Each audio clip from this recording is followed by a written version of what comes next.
అయితే ఈ మధ్య ఎక్కువగా ఇండస్ట్రీలో ఎక్కువ వినపడుతుంది జానీ మాస్టర్ పేరు ఒకటి. రకరకాల కేసులు అవుతున్నట్టు రాస్తారండి మీరు. సో గతంలో అలాంటివి ఉండేవి సార్ మరి? ఒకటి చెప్పనా, డైరెక్టర్ ఒకసారి ఒక గీత గీసి నువ్వు రావాలి, నువ్వు నాకు కావాలి అన్న తర్వాత ఇంక వెళ్ళకపోతే వాడు ఉండకూడదు. ఇంక ఇండస్ట్రీలో బయటకు వెళ్ళిపోవడం మేము రాకపోవడం అదంతా వేరే విషయం. డైరెక్టర్ చెప్పాడంటే విని తీరాలి అంతే. అట్లా ఒక్కొక్క డైరెక్టర్కి ఒక్కొక్క రిథం ఉంటుంది, మీటర్ ఉంటుంది. అంటే ఇండస్ట్రీలో జరిగితే జరగదా అంతే. ఒక మాటలో చెప్పాలంటే మీరు వెళ్ళి ఆవిడ పట్టుకుని గట్టిగా ఏడవండి, ఊపేయండి ఆమెని. మీరు కూడా చేసి తీరాల్సిందే, లేకపోతే ఇండస్ట్రీకి రావద్దు. మీరు ఇంట్లో ఉండండి, వ్యవసాయం చేసుకోండి, కిరాణా కొట్టు పెట్టుకోండి.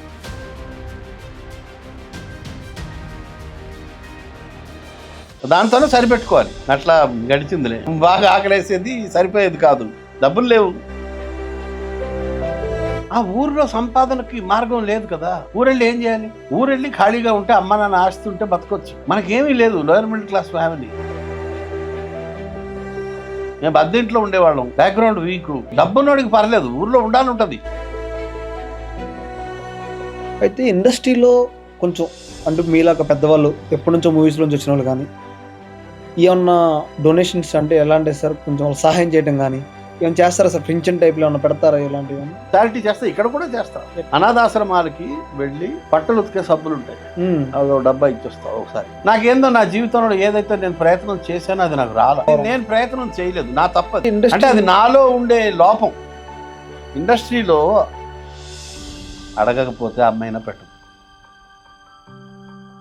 అంటే మాకు తెలిసింది ఎలా ఉందంటే సార్, కిషోర్ దాస్ గారిని ఇండస్ట్రీలో తొక్కేశారా? నేను పోయి అడుక్కుంటే పలానా కిషోర్ దాస్ వచ్చాడరా,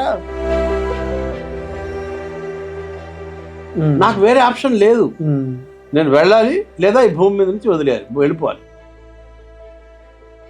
నేను లకడికాపూల్ నుంచి నడుచుకుంటూ ఈనాడు ఆఫీస్కి వెళ్ళేవాడిని, సోమాజిగూడ. అమ్మ నాన్న పుట్టింది పాకిస్తాన్లో. నేను బయటకు వచ్చేసాను, వెళ్ళిపోయి ఒక 5 నిమిషాలు దూరం వెళ్ళిపోయా. తర్వాత అసిస్టెంట్ డైరెక్టర్లు లాక్కుని వచ్చి, ఏరా నీకు బుర్ర బుద్ధి ఉందా లేదో, డైరెక్టర్ తిడితే బయటకు వచ్చేస్తావా అంటే, గొడవ జరుగుతుంది అనుకుంటే నేను పావు రమ్ము తాగి గోల గోల చేస్తుంటావు కాబట్టి నీ పేరు పావురం. బట్ట కట్ చేసేటప్పుడు పక్క చూపులు చూడకూడదు, కాస్త స్ట్రైట్ వెళ్ళాలన్నమాట కత్తిర. చౌల్ట్రీ దగ్గర ఒక హోటల్ ఉండేది, గవర్నమెంట్తో ఎవరితో తెలియదు. ₹35 సాంబారు బకెట్ నిండా తెస్తే అందులో మొక్కలన్నీ వేసుకునేవాడిని. సాష్టాంగ నమస్కారం షార్ట్ ఒకటి. ఆ హనుమంతుడికి ఆయన సాష్టాంగ నమస్కారం చేశాడు. లేచేసరికి రామ్ లేడు, ఆమ్లెట్ ఉందంట. ఎన్ని కెమెరాలు పెట్టుకుంటారో పెట్టుకోండి, నేను మాత్రం సెకండ్ టేక్ ఇవ్వను అన్నాడు. నేను కూడా నీ చేత సెకండ్ టేక్ చేయించను రా అన్నాడు ఆయన.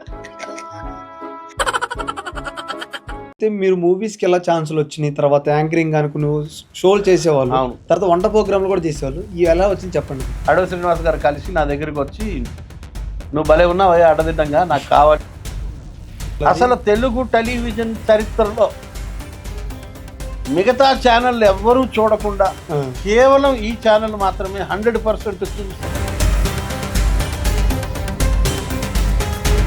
తర్వాత అప్పటి వరకు వంటల కార్యక్రమం స్టూడియోలో నిర్బంధించబడి ఉంది. నేను వచ్చిన తర్వాత మా డైరెక్టర్ శ్రవణని, అతను దాన్ని రోడ్ల పాలు చేశాడు, వీధుల పాలు చేశాడు. మేము రోడ్ల మీదకి, వీధుల మీదకి, కమర్షియల్ ఎస్టాబ్లిష్మెంట్లకి. నాకు పెద్ద డ్రీమ్ ఏంటంటే యారీఫ్లెక్స్ కెమెరా ముందు పనిచేయాలని. కొలికపూడి రవి అని మా కొలిగి ఒక ఆయన ఉండేవాడు, అంటే ఉన్నాడు.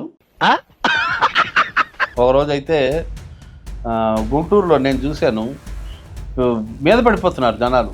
పోలీసులు ఇంకా తట్టుకోలేక కొట్టడం మొదలెడితే రామ్ పోలీసు వాళ్ళని పిలిపించి ఒక మాట అన్నాడు.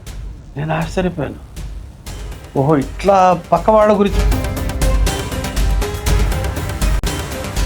రామ్ సారు కట్ చెప్పి పక్కకు పిలిచి, ఏంటి పావనం ఏమైంది, నీకు బుద్ధి ఉందా నీకు అని ఒక మాట అన్నారు. ప్రొడ్యూసర్ గారికి భయం వేసింది. నా ఆవిడగా తీసే అన్నాడట ఆయన. ఎత్తి అన్నట డైరెక్టర్తో. నాకు అప్పటికి TV9 10,000 ఇస్తున్నారు రోజుకి. వీళ్ళు పిలిచి ఆ మేనేజరు అక్కర్లేదు, మీరొద్దు, మీ సినిమా వద్దని చెప్పి. ఇది సార్ మొన్న ఈ మధ్యన సోషల్ మీడియాలో ఎక్కువగా వైరల్ అయింది ఏంటంటే మీరు హాస్టల్కి వెళ్ళిపోయి ఉండటం. అవును, మా ఫ్రెండ్దే హాస్టల్, CUDDLEC కడవ PG hostel sir. PG hostel జంటలు ఉంటారు, పెళ్లి కాని జంటలు, కుర్రోళ్ళు. ఓకే. అది ఒక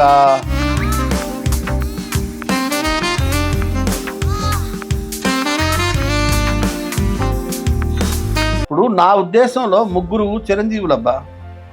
ఒకడు షిరిడి సాయిబాబా, 2 హనుమంతుడు, 3 Jesus Christ. They live. Christ కూడా.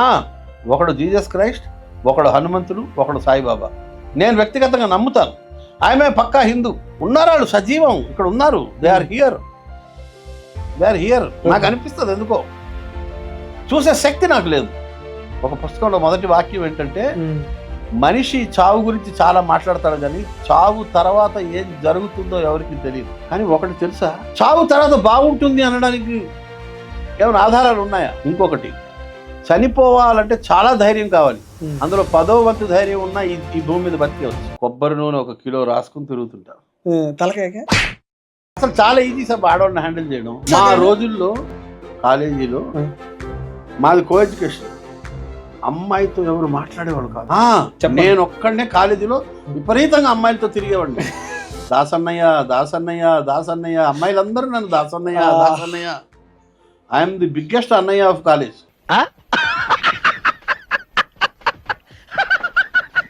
మా అన్నయ్య పక్కింటి అమ్మాయిని, క్రిస్టియన్ అమ్మాయిని ప్రేమిస్తే మా నాన్న కొట్టి రాఖీ కట్టించాడు. ఆమె నువ్వు ఎవరినైనా ప్రేమిస్తున్నావా ముందే చెప్పు, సడన్ గా సినిమాటిక్ గా ఓపెన్ చేసి నాకు ఫలానా వాడితో ప్రేమ ఉంది, నువ్వు ఎవరిని తెస్తే గొట్టంగానే పెళ్లి చేసుకుంటాలే అనే రకం ఉన్నారు చాలా మంది ఆడవాళ్ళు. జనరేషన్ మారిందబ్బా. లవ్ ఎప్పుడు ట్రూనే. మన కులం కుర్రోడు ఫలానా వాళ్ళ తల్లిదండ్రులు ఎంక్వైరీ చేసేస్తారు. అమ్మా నువ్వు MBBS అవుతున్నావు కదా ఫస్ట్ ఇయర్, మన పిల్లోడు ఒకడు ఉన్నాడు, మన కులమే, మన గోత్రం కాదు కాబట్టి సేఫ్. వాళ్ళకి ఒక 200 CR ఉంది, మనకు ఒక 150 CR ఉంది. నువ్వు ఆ అబ్బాయిని కొంచెం వాక్ చేయి, అబ్జర్వ్ చేయి, వాడిని ప్రేమించు. వాళ్ళకి బాగా తెలుసు ఆడపిల్లలు చాలా జాగ్రత్తగా ఉన్నారు. ఈ క్రష్లు, first love at first sight, అమాయకులు లేరు. అంతా మాయా జగత్తు. రీఛార్జ్ కొక్కళ్ళు, షాపింగ్ కొక్కళ్ళు. అసలు అబ్బో, నేను అట్లాంటి కొంతమంది ఆ బ్యాచ్ వేరే ఉన్నారు. ఆ అమ్మాయి ఒక అబ్బాయితో ఉంది, ఆ అబ్బాయి వెళ్ళిపోయాడు, పావు గంటలో ఇంకో అబ్బాయి. అంత ముదిరిపోయి ఉన్నారు. ఎవరికి ఏ అవసరం ఉందో వాళ్ళకి చాలా క్లారిటీ ఉంది, ఎవరితో పెళ్లి చేసుకోవాలో చాలా క్లారిటీ ఉంది. ఓకే. బెస్ట్ హీరోయిన్, మీకు నచ్చిన హీరోయిన్? భూమి మీద హీరోయిన్ అంటే ఒకళ్ళే తెలుసు,